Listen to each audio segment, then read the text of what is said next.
Thank you very much, Alberto, for not only that kind introduction, but your and your colleagues' leadership of this important institution. It's a pleasure to be here at the Newseum. The Newseum is a monument to some of our most precious freedoms, and I'm grateful for this opportunity to discuss how those freedoms apply to the challenges of the 21st century.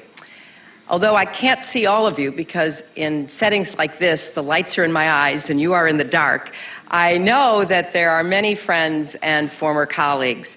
I wish to acknowledge Charles Overby, the CEO of Freedom Forum here at the Newseum, Senator Richard Lugar and Senator Joe Lieberman, my former colleagues in the Senate, both of whom worked for passage of the Voice Act, which speaks to Congress's and the American people's commitment to internet freedom, a commitment that crosses party lines and branches of government.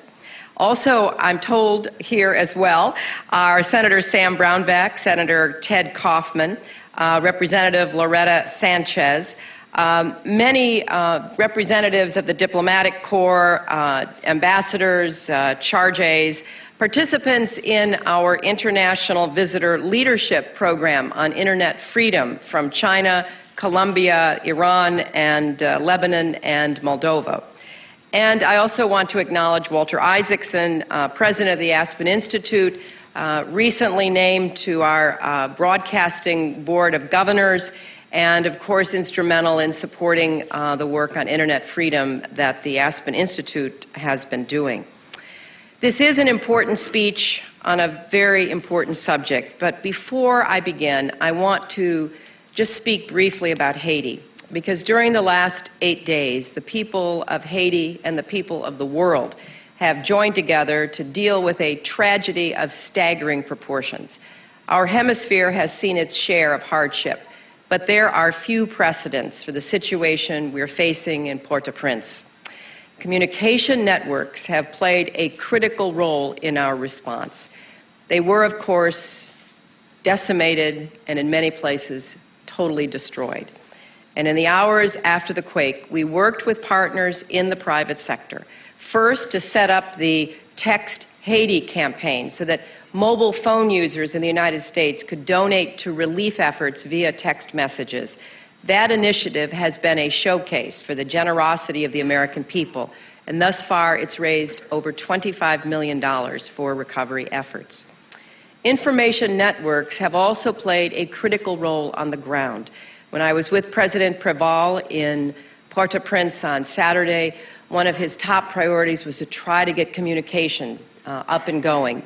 The government couldn't talk to each other, what was left of it, and NGOs, our civilian leadership, our military leadership were severely impacted. The technology community has set up interactive maps to help us identify needs and target resources.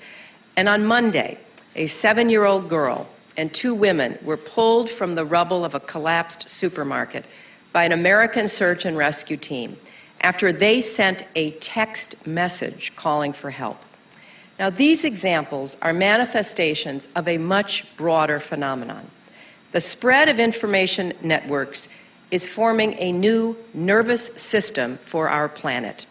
When something happens in Haiti or Hunan, the rest of us learn about it in real time, from real people, and we can respond in real time as well. Americans eager to help in the aftermath of a disaster and the girl trapped in the supermarket are connected in ways that were not even imagined a year ago, even a generation ago. That same principle applies to almost all of humanity today. As we sit here, any of you, or maybe more likely any of our children, can take out the tools that many carry every day and transmit this discussion to billions across the world. Now, in many respects, information has never been so free. There are more ways to spread more ideas to more people than at any moment in history. And even in authoritarian countries, information networks are helping people discover new facts and making governments more accountable. During his visit to China in November, for example, President Obama held a town hall meeting with an online component to highlight the importance of the internet. In response to a question that was sent in over the internet, he defended the right of people to freely access information and said that the more freely information flows, the stronger societies become. He spoke about how access to information helps citizens hold their own governments accountable, generates new ideas, encourages creativity and entrepreneurship. The United States' belief in that ground truth is what brings me here today. Because amid this unprecedented surge in connectivity, we must also recognize that these technologies are not an unmitigated blessing. These tools are also being exploited to undermine human progress and political rights. Just as steel can be used to build hospitals or machine guns, or nuclear power can either energize a city or destroy it, modern information networks and the technologies they support can be harnessed for good or for ill. The same networks that help organize movements for freedom also enable al-Qaeda to spew hatred and incite violence against the innocent. And technologies with the potential to open up access to government and promote transparency can also be hijacked by governments to crush dissent and deny human rights. In the last year, we've seen a spike in threats to the free flow of information. China, Tunisia, and Uzbekistan have stepped up their censorship of the internet. In Vietnam, access to popular social networking sites has suddenly disappeared. And last Friday in Egypt, 30 bloggers and activists were detained. One member of this group, Bassem Samir, who is thankfully no longer in prison, is with us today. So while it is clear that the spread of these technologies is transforming our world, it is still unclear how that transformation will affect the human rights and the human welfare of the world's population. On their own, new technologies do not take sides in the struggle for freedom and progress, but the United States does. We stand for a single internet where all of humanity has equal access to knowledge and ideas. And we recognize that the world's information infrastructure will become what we and others make of it. Now, this challenge may be new, but our responsibility to help ensure the free exchange of ideas goes back to the birth of our republic.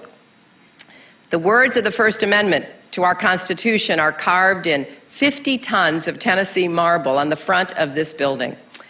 And every generation of Americans has worked to protect the values etched in that stone. Franklin Roosevelt built on these ideas when he delivered his Four Freedoms speech in 1941. Now, at the time, Americans faced a cavalcade of crises and a crisis of confidence. But the vision of a world in which all people enjoyed freedom of expression, freedom of worship, freedom from want, and freedom from fear transcended the troubles of his day. And years later, one of my heroes, Eleanor Roosevelt, worked to have these principles adopted as a cornerstone of the Universal Declaration of Human Rights. They have provided a lodestar to every succeeding generation, guiding us, galvanizing us, and enabling us to move forward in the face of uncertainty. So as technology hurtles forward, we must think back to that legacy. We need to synchronize our technological progress with our principles.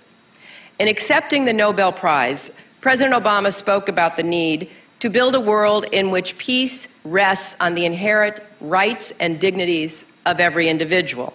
And in my speech on human rights at Georgetown a few days later, I talked about how we must find ways to make human rights a reality. Today, we find an urgent need to protect these freedoms on the digital frontiers of the 21st century. There are many other networks in the world. Some aid in the movement of people or resources, and some facilitate exchanges between individuals with the same work or interests. But the internet is a network that magnifies the power and potential of all others.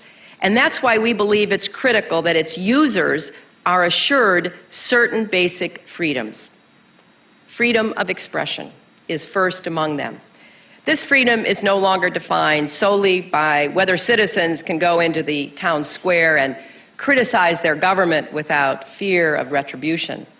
Blogs, emails, social networks, and text messages have opened up new forums for exchanging ideas and created new targets for censorship. As I speak to you today, government censors somewhere are working furiously to erase my words from the records of history. But history itself has already condemned these tactics. 2 months ago, I was in Germany to celebrate the 20th anniversary of the fall of the Berlin Wall. The leaders gathered at that ceremony paid tribute to the courageous men and women on the far side of that barrier who made the case against oppression by circulating small pamphlets called Samizdat. Now, these leaflets question the claims and intentions of dictatorships in the Eastern Bloc, and many people paid dearly for distributing them. But their words helped pierce the concrete and concertina wire of the Iron Curtain. The Berlin Wall symbolized a world divided, and it defined an entire era. Today, remnants of that wall sit inside this museum where they belong.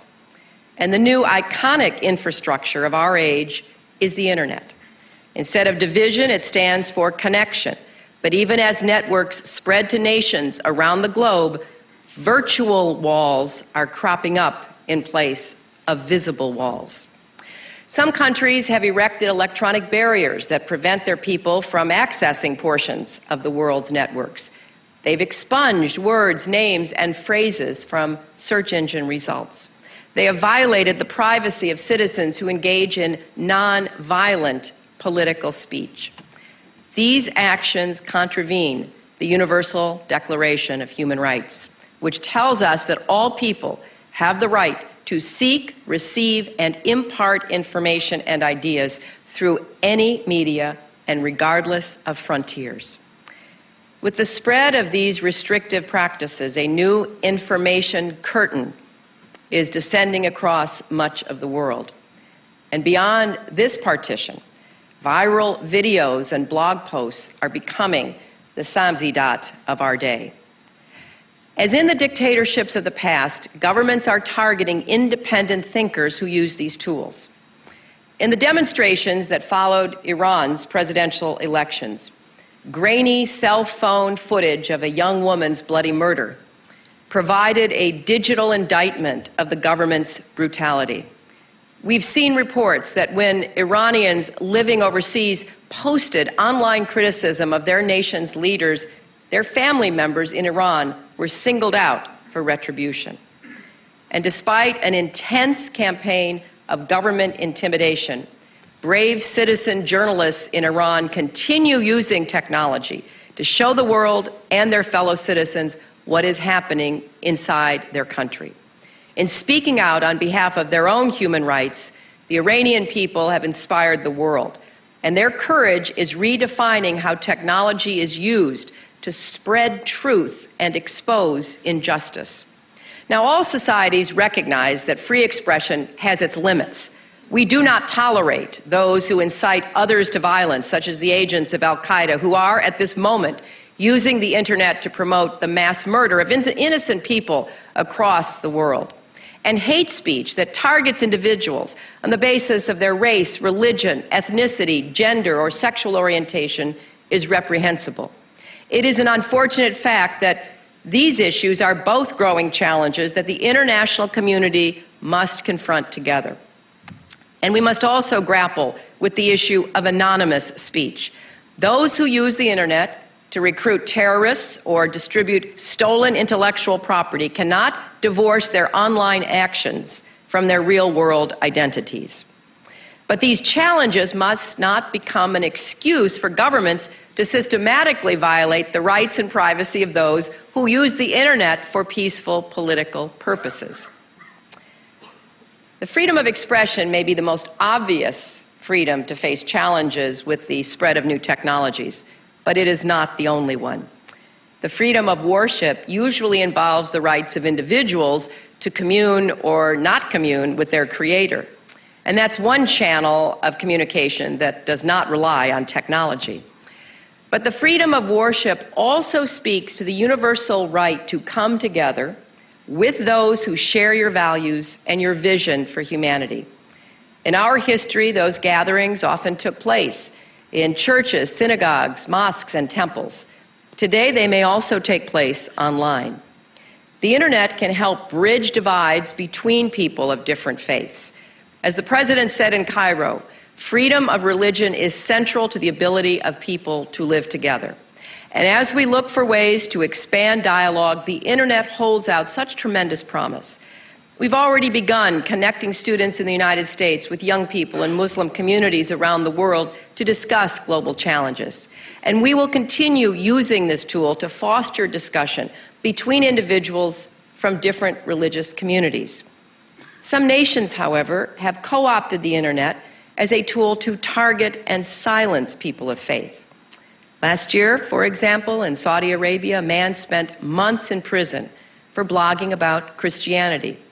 And a Harvard study found that the Saudi government blocked many web pages about Hinduism, Judaism, Christianity, and even Islam. Countries including Vietnam and China employed similar tactics to restrict access to religious information. Now, just as these technologies must not be used to punish peaceful political speech, they must also not be used to persecute or silence religious minorities. Now, prayers will always travel on higher networks, but connection technologies like the internet and social networking sites should enhance individuals' ability to worship as they see fit, come together with people of their own faith, and learn more about the beliefs of others. We must work to advance the freedom of worship online, just as we do in other areas of life. There are, of course, hundreds of millions of people living without the benefits of these technologies. In our world, as I've said many times, talent may be distributed universally, but opportunity is not. And we know from long experience that promoting social and economic development in countries where people lack access to knowledge, markets, capital, and opportunity can be frustrating and sometimes futile work. In this context, the internet can serve as a great equalizer. By providing people with access to knowledge and potential markets, networks can create opportunities where none exist. Over the last year, I've seen this firsthand. In Kenya, where farmers have seen their income grow by as much as 30% since they started using mobile banking technology. In Bangladesh, where more than 300,000 people have signed up to learn English on their mobile phones.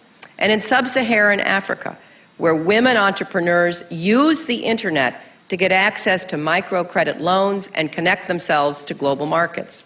Now, these examples of progress can be replicated in the lives of the billion people at the bottom of the world's economic ladder. In many cases, the internet, mobile phones, and other connection technologies can do for economic growth what the Green Revolution did for agriculture. You can now generate significant yields from very modest inputs. And one World Bank study found that in a typical developing country, a 10% increase in the penetration rate for mobile phones led to an almost 1% increase in per capita GDP. To just put this into context, for India, that would translate into almost $10 billion a year. A connection to global information networks is like an on-ramp to modernity. In the early years of these technologies, many believed that they would divide the world between haves and have-nots. But that hasn't happened. There are 4 billion cell phones in use today. Many of them are in the hands of market vendors, rickshaw drivers, and others who've historically lacked access to education and opportunity. Information networks have become a great leveler, and we should use them together to help lift people out of poverty and give them a freedom from want. Now, we have every reason to be hopeful about what people can accomplish when they leverage communication networks and connection technologies to achieve progress. But make no mistake, some are and will continue to use global information networks for darker purposes. Violent extremists, criminal cartels, sexual predators, and authoritarian governments all seek to exploit these global networks. Just as terrorists have taken advantage of the openness of our societies to carry out their plots, violent extremists use the internet to radicalize and intimidate. As we work to advance freedoms, we must also work against those who use communication networks as tools of disruption and fear. Governments and citizens must have confidence that the networks at the core of their national security and economic prosperity are safe and resilient. Now, this is about more than petty hackers who deface websites. Our ability to bank online, use electronic commerce, and safeguard billions of dollars in intellectual property are all at stake if we cannot rely on the security of our information networks.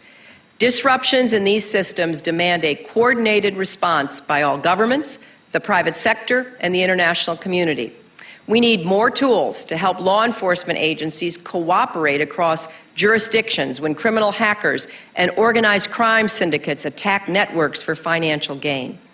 The same is true when social ills such as child pornography and the exploitation of trafficked women and girls online is there for the world to see and for those who exploit these people to make a profit. We applaud efforts such as the Council on Europe's Convention on Cybercrime that facilitate international cooperation in prosecuting such offenses, and we wish to redouble our efforts.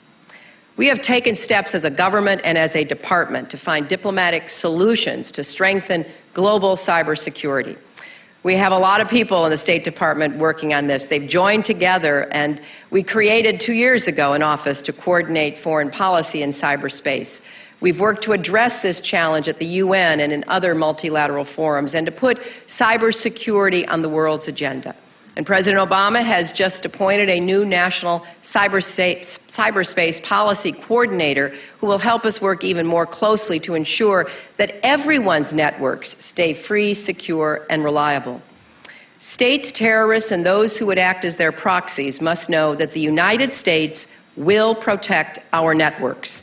Those who disrupt the free flow of information in our society or any other pose a threat to our economy, our government, and our civil society. Countries or individuals that engage in cyber attacks should face consequences and international condemnation. In an internet-connected world, an attack on one nation's networks can be an attack on all. And by reinforcing that message, we can create norms of behavior among states and encourage respect for the global networked commons. The final freedom, one that was probably inherent in what both President and Mrs. Roosevelt thought about and wrote about all those years ago, is one that flows from the four I've already mentioned: the freedom to connect. The idea that governments should not prevent people from connecting to the internet, to websites, or to each other. The freedom to connect is like the freedom of assembly, only in cyberspace. It allows individuals to get online, come together, and hopefully cooperate. Once you're on the internet, you don't need to be a tycoon or a rock star to have a huge impact on society. The largest public response to the terrorist attacks in Mumbai was launched by a 13-year-old boy. He used social networks to organize blood drives and a massive interfaith book of condolence.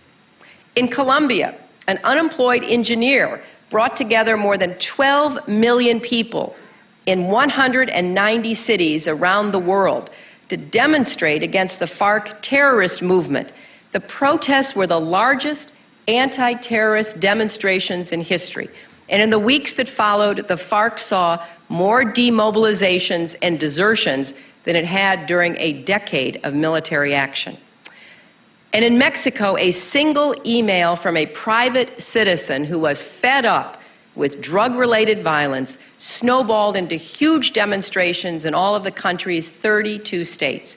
In Mexico City alone, 150,000 people took to the streets in protest.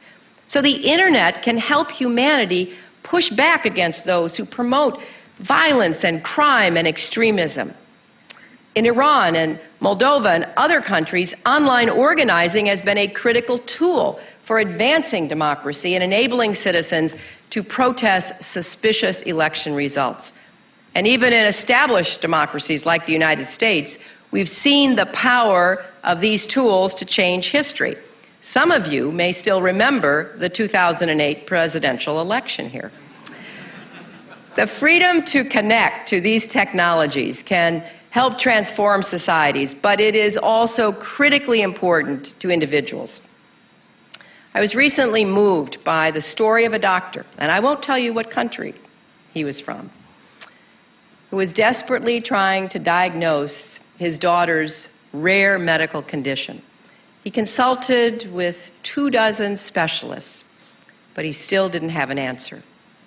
But he finally identified the condition and found a cure by using an internet search engine. That's one of the reasons why unfettered access to search engine technology is so important in individuals' lives. Now, the principles I've outlined today will guide our approach in addressing the issue of internet freedom and the use of these technologies. And I want to speak about how we apply them in practice. The United States is committed to devoting the diplomatic, economic, and technological resources necessary to advance these freedoms. We are a nation made up of immigrants from every country and every interest that spans the globe. Our foreign policy is premised on the idea that no country more than America stands to benefit when there is cooperation among peoples and states. And no country shoulders a heavier burden when conflict and misunderstanding drive nations apart. So we are well placed to seize the opportunities that come with interconnectivity. And as the birthplace for so many of these technologies, including the internet itself, we have a responsibility to see them used for good. To do that, we need to develop our capacity for what we call at the State Department 21st century statecraft. Realigning our policies and priorities will not be easy, but adjusting to new technology rarely is. When the telegraph was introduced, it was a source of great anxiety for many in the diplomatic community, where the prospect of receiving daily instructions from capitals was not entirely welcome. But just as our diplomats eventually mastered the telegraph, they are doing the same to harness the potential of these new tools as well. And I'm proud that the State Department is already working in more than 40 countries to help individuals silenced by oppressive governments. We are making this issue a priority at the United Nations as well. And we're including internet freedom as a component in the first resolution we introduced after returning to the United Nations Human Rights Council. We are also supporting the development of new tools that enable citizens to exercise their rights of free expression by circumventing politically motivated censorship. We are providing funds to groups around the world to make sure that those tools get to the people who need them in local languages and with the training they need to access the internet safely. The United States has been assisting in these efforts for some time, with a focus on implementing these programs as efficiently and effectively as possible. Both the American people and nations that censor the internet should understand that our government is committed to helping promote internet freedom. We want to put these tools in the hands of people who will use them to advance democracy and human rights, to fight climate change and epidemics, to build global support for President Obama's goal of a world without nuclear weapons, to encourage sustainable economic development that lifts the people at the bottom up. That's why today I'm announcing that over the next year, we will work with partners in industry, academia, and non-governmental organizations to establish a standing effort that will harness the power of connection technologies and apply them to our diplomatic goals. By relying on mobile phones, mapping applications, and other new tools, we can empower citizens and leverage our traditional diplomacy. We can address deficiencies in the current market for innovation. Let me give you one example. Let's say I want to create a mobile phone application that would allow people to rate government ministries, including ours, on their responsiveness and efficiency, and also to ferret out and report corruption. The hardware required to make this idea work is already in the hands of billions of potential users, and the software involved would be relatively inexpensive to develop and deploy. If people took advantage of this tool, it would help us target our foreign assistance spending, improve lives, and encourage foreign investment in countries with responsible governments. However, right now, mobile application developers have no financial assistance to pursue that project on their own, and the State Department currently lacks a mechanism to make it happen. But this initiative should help resolve that problem and provide long-term dividends from modest investments in innovation. We're going to work with experts to find the best structure for this venture, and we'll need the talent and resources of technology companies and nonprofits in order to get the best results most quickly. So for those of you in the room who have this kind of talent expertise, please consider yourselves invited to help us. In the meantime, there are companies, individuals, and institutions working on ideas and applications that could already advance our diplomatic and development objectives. And the State Department will be launching an innovation competition to give this work an immediate boost. We'll be asking Americans to send us their best ideas for applications and technologies that help break down language barriers, overcome illiteracy, connect people to the services and information they need. Microsoft, for example, has already developed a prototype for a digital doctor that could help provide medical care in isolated rural communities. We want to see more ideas like that, and we'll work with the winners of the competition and provide grants to help build their ideas to scale. Now, these new initiatives will supplement a great deal of important work we've already done over this past year. In service of our diplomatic and diplomacy objectives, I assembled a talented and experienced team to lead our 21st century statecraft efforts. This team has traveled the world helping governments and groups leverage the benefits of connection technologies. They have stood up a Civil Society 2.0 initiative to help grassroots organizations enter the digital age. They're putting in place a program in Mexico to help combat drug-related violence by allowing people to make untracked reports to reliable sources to avoid having retribution visited against them. They brought mobile banking to Afghanistan and are now pursuing the same effort in the Democratic Republic of the Congo. In Pakistan, they created the first ever social mobile network called Our Voice that has already produced tens of millions of messages and connected young Pakistanis who want to stand up to violent extremism. In a short span, we have taken significant strides to translate the promise of these technologies into results that make a difference. But there is still so much more to be done. And as we work together with the private sector and foreign governments to deploy the tools of 21st century statecraft, we have to remember our shared responsibility to safeguard the freedoms that I've talked about today. We feel strongly that principles like information freedom aren't just good policy, not just somehow connected to our national values, but they are universal and they're also good for business.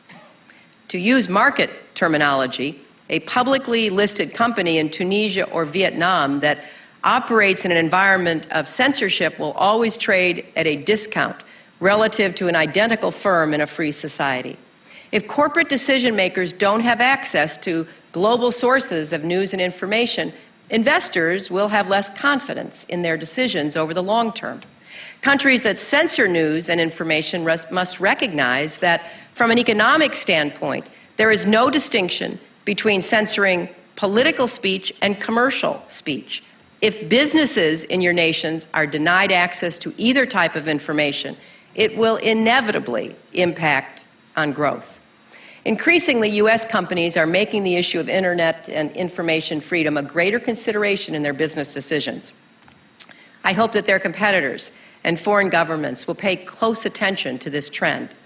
The most recent situation involving Google has attracted a great deal of interest, and we look to the Chinese authorities to conduct a thorough review of the cyber intrusions that led Google to make its announcement.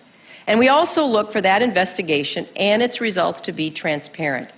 The internet has already been a source of tremendous progress in China, and it is fabulous. There are so many people in China now online. But countries that restrict free access to information or violate the basic rights of internet users risk walling themselves off from the progress of the next century. Now, the United States and China have different views on this issue, and we intend to address those differences candidly and consistently in the context of our positive, cooperative, and comprehensive relationship. Now, ultimately, this issue isn't just about information freedom. It is about what kind of world we want and what kind of world we will inhabit. It's about whether we live on a planet with one internet, one global community, and a common body of knowledge that benefits and unites us all, or a fragmented planet in which access to information and opportunity is dependent on where you live and the whims of censors. Information freedom supports the peace and security that provides a foundation for global progress.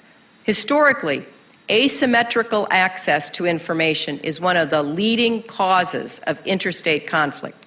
When we face serious disputes or dangerous incidents, it's critical that people on both sides of the problem have access to the same set of facts and opinions. As it stands, Americans can consider information presented by foreign governments. We do not block your attempts to communicate with the people in the United States. But citizens in societies that practice censorship lack exposure to outside views. In North Korea, for example, the government has tried to completely isolate its citizens from outside opinions. This lopsided access to information increases both the likelihood of conflict and the probability that small disagreements could escalate. So I hope that responsible governments with an interest in global stability will work with us to address such imbalances. For companies, this issue is about more than claiming the moral high ground. It really comes down to the trust between firms and their customers. Consumers everywhere want to have confidence that the internet companies they rely on will provide comprehensive search results and act as responsible stewards of their own personal information. Firms that earn the confidence of those countries and basically provide that kind of service will prosper in the global marketplace.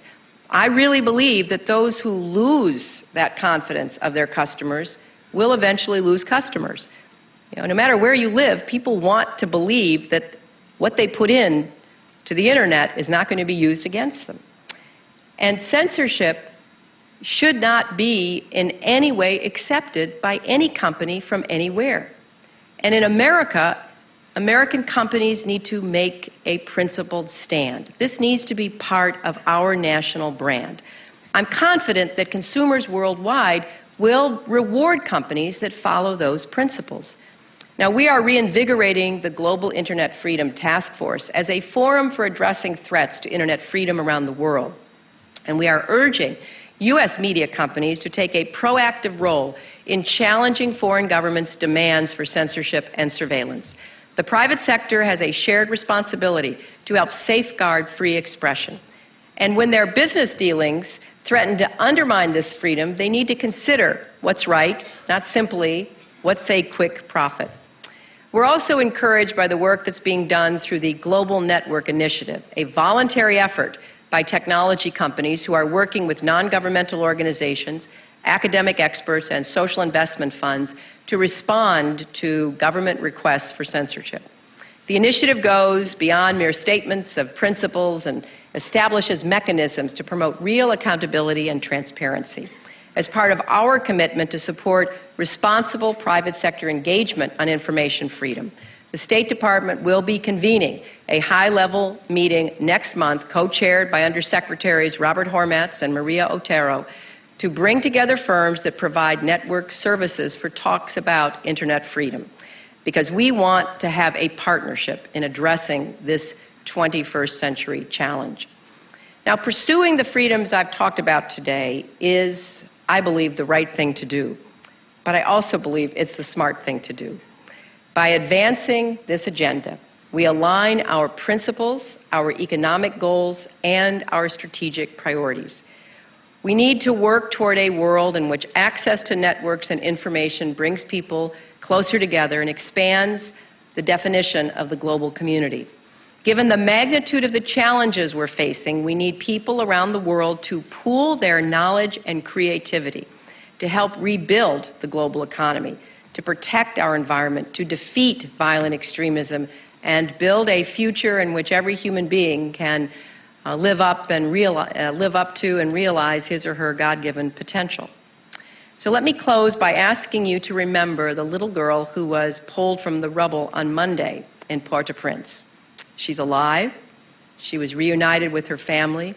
She will have the chance to grow up because these networks took a voice that was buried and spread it to the world. No nation, no group, no individual should stay buried in the rubble of oppression. We cannot stand by while people are separated from the human family by walls of censorship.